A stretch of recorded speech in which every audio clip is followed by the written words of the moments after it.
utilizada já há séculos como uma droga de abuso e já existem registros antigos também de possíveis aplicações medicinais da maconha. No entanto, o que nós sabemos a respeito da maconha é bastante recente. Foi desde a década de 60 em diante que as substâncias químicas presentes na maconha começaram de fato a serem estudadas. Então foi quando se identificou que a principal substância responsável pelos efeitos característicos da maconha é o delta-9-tetrahidrocannabinol, ou vou dizer simplesmente o THC. Então, os efeitos característicos quando uma pessoa fuma maconha, a pessoa então tem uma dissociação da realidade, a pessoa tem perda de memória, tem fome, aumento de apetite. A maioria desses efeitos decorre da ação dessa substância do THC no cérebro. No entanto, foi observado também que a maconha produz várias outras substâncias. São então um conjunto de substâncias chamadas de canabinoides. E uma dessas substâncias que a maconha produz é o canabidiol, ou simplesmente o CBD. E é interessante que o CBD, embora seja produzido também pela maconha, mas ele não induz os mesmos efeitos que o THC.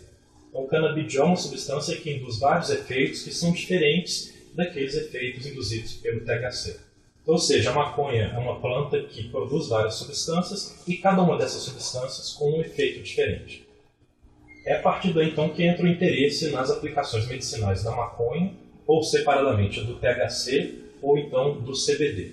E esse é um ponto importante que nós queremos esclarecer. A diferença então entre o que é a maconha, que significa um conjunto de substâncias, que é o THC, o CBD e muitas outras, e separadamente o THC como uma substância isolada e o CBD como sendo uma outra substância isolada.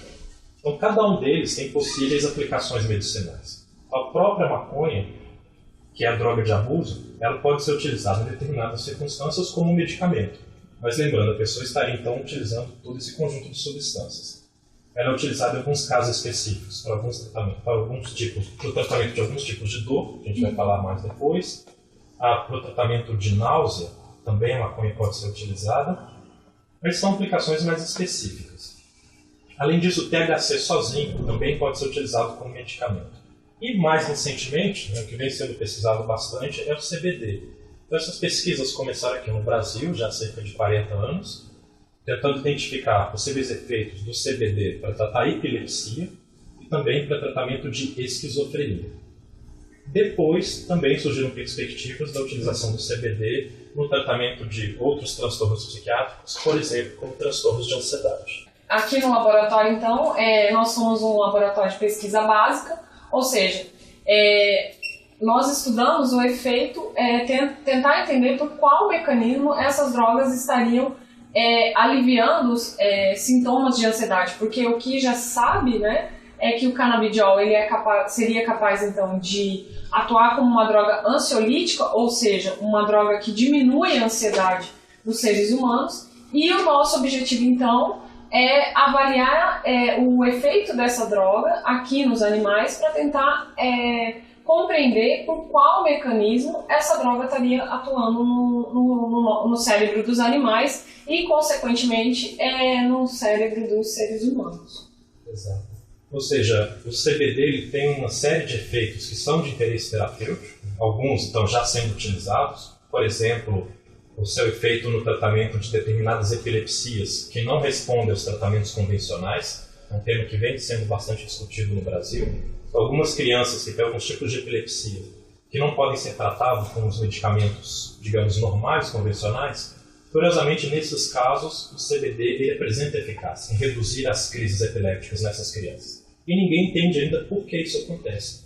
Então, dentro dessa ideia que foi dita de tentar entender como o medicamento funciona, nós estamos estudando, então, como que o CBD é eficaz em reduzir essas crises epilépticas. Então, como foi dito, nós temos estudos com animais experimentais que nos permitem, então, destrinchar o que esses medicamentos fazem no cérebro, que pode explicar a ação deles. Isso pode, então, nos levar, posteriormente, ao desenvolvimento de medicamentos semelhantes e que sejam, talvez, até melhores do que o próprio CBD no tratamento dessas doenças.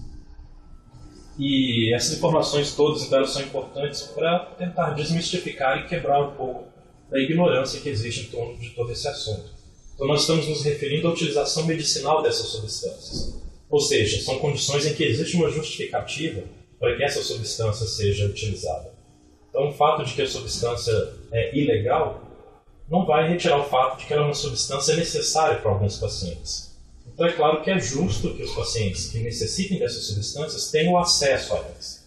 Daí vem toda uma questão que tem que ser discutida com políticos e com legisladores para que as pessoas, quando existe justificativa, elas possam ter acesso a essas substâncias. E é importante que permitir que essas substâncias cheguem ao Brasil, ou seja, que essas substâncias sejam estudadas, permitam estudos crônicos, ou seja, estudos a longo prazo, ou seja, essas pessoas que requerem esse tipo de tratamento começarem a realizar esse tratamento para ver também a questão de segurança desses medicamentos, questão de se realmente elas não vão induzir efeitos colaterais, ou seja, efeitos deletérios em consequências da administração crônica desse tipo de droga. E outro ponto sobre o status legal dessas substâncias, que isso interfere não só na questão do tratamento para esses pacientes, como já foi mencionado, infelizmente, muitas pessoas que necessitam dessas substâncias têm dificuldade em adquiri-las, mas essas proibições também nos atrapalham do ponto de vista da pesquisa, porque também para nós é uma dificuldade muito grande conseguir essas substâncias para que a gente possa fazer os estudos científicos. Então, mesmo com toda a justificativa que nós precisamos das substâncias para fazer estudo científico dentro de uma universidade, estudos que são aprovados pelo Comitê de Ética, ainda assim são muitos os entraves legais e burocráticos para que nós possamos continuar com as nossas pesquisas. Então, dentro disso, é interessante comentar que toda essa movimentação que vem sendo feita, inclusive com o envolvimento da imprensa, tem sido uma pressão importante sobre políticos e legisladores, de modo que há cerca de 2 anos, ou um pouco menos, a Anvisa, a Agência Nacional de Vigilância Sanitária, que é quem regulamenta a utilização, o comércio de medicamentos, ela fez com que o canabidiol deixasse de ser uma substância proibida no Brasil. Então, por muito tempo, o canabidiol, simplesmente porque era uma substância que vem da maconha, era uma substância proibida. Ele já não é mais uma substância proibida, graças, então, a toda essa movimentação que vem sendo feita. No entanto, vale ressaltar que não só o canabidiol, o próprio THC, em algumas patologias, como, por exemplo, casos de dores crônicas em que os analgésicos não resolvem, ou seja, as pessoas não respondem mais ao tratamento, o THC ele se mostra eficaz nessas situações. Então, ou seja, embora haja todo esse efeito decorrente da utilização do THC, como abuso, o THC, em alguns casos, não todos, ele também vai ser importante e, nesse caso, apenas o canabidiol não resolve. Então, seria importante também a liberação não só da utilização do canabidiol, como também do THC ou de compostos que já foram desenvolvidos pela indústria farmacêutica, por exemplo, o Sativex, que é uma droga que ela é constituída tanto pelo THC quanto pelo canabidiol. E essa droga, sim, pode ser utilizada para o tratamento de algumas dores, por exemplo. Exato. Então, dentro disso, a nossa pressão, e de vários outros pesquisadores e profissionais de saúde e pacientes, é que as decisões políticas em torno dessas substâncias sejam tomadas com embasamento científico. Ou seja, substância ela, sendo necessária para alguma finalidade terapêutica, que então as pessoas possam ter acesso a ela. Eu digo isso porque, infelizmente, muitas vezes o status de legalização de uma substância ele é dado muito mais por questões de pressão política, ou de pressão econômica, ou de ignorância, ou preconceitos. E o que nós pressionamos, então, é isso, é que existe um embasamento científico para que se possa decidir sobre a utilização dessas substâncias. Bom, um outro ponto interessante para ser discutido e para desmistificar alguns pensamentos também, alguns conceitos errados, é sobre a maconha enquanto droga de abuso. Por exemplo, sempre existe a pergunta se a maconha vicia, se a maconha faz mal para o cérebro. Então a gente vai tentar esclarecer um pouco essas questões. Então a maconha ela é sim uma droga de abuso, como várias outras drogas, como o álcool, como a nicotina, a cocaína, etc. Então, respondendo a pergunta se a maconha vicia, a resposta seria sim, mas tem uma maneira melhor de responder. A melhor maneira é dizer, ela tem um potencial de abuso, assim como várias outras drogas, assim como o álcool, por exemplo. Então, Então não significa que uma pessoa, porque consumiu álcool, ela está, entre aspas, viciada em álcool. Da mesma forma, olha, a pessoa que fumou maconha uma vez, isso não é sinônimo de a pessoa estar viciada em maconha.